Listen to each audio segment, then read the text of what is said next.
Ang dami kong napapanood sa TikTok na gumagawa nitong iba't ibang bersyon ng trending ngayon na buldak ramen. Pero naisip ko, imbis na buldak ang gamitin, ay Lucky Me ang gamitin ko para sariling atin talaga. Kaya tara mga troops, papa tayo.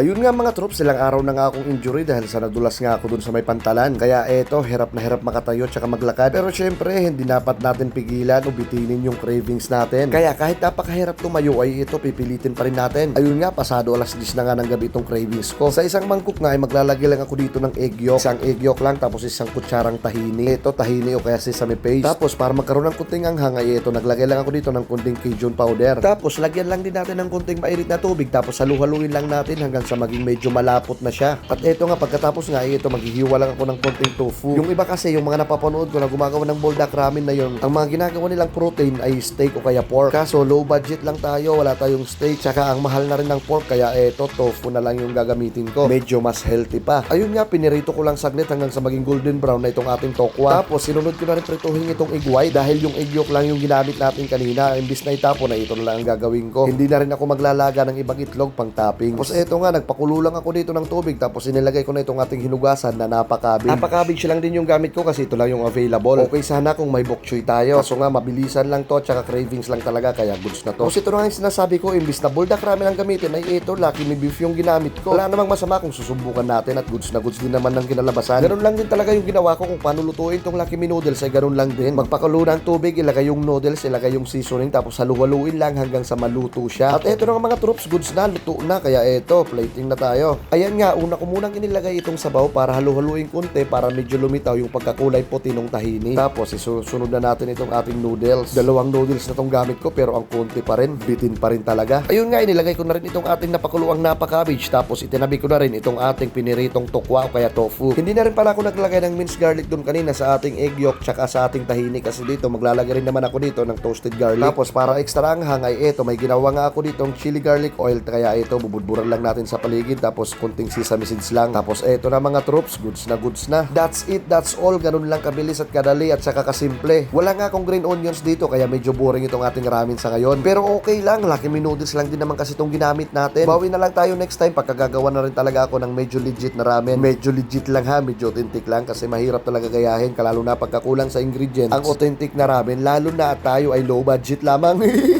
Ayun nga mga troops, so far so good din naman. Lasang-lasa din naman yung pagka natin ng ating sesame dahil sa tahini. At syempre, alam na din natin yan na malasa talaga yung seasoning talaga nitong ating Lucky Me beef. Medyo nabitin lang ako dito sa anghang tsaka sa noodles kasi konti lang. Pero sabi ko nga, bawi na lang sa susunod pagkagagawa na ng medyo legit na ramen. Eto ay nag-crave lang talaga ako kahit may sakit yung katawan ko. Goods na pang midnight snack to mga troops, saka napakadali lang. Kaya ano pang hinihintay nyo, gawa na rin kayo. So siya mga troops, hindi ko nahabaan tong video na to. Medyo sumasakit ang likod ko pag nagsasalita ako eh. Salamat sa panonood. See you sa next video. Thank you. Have a good one.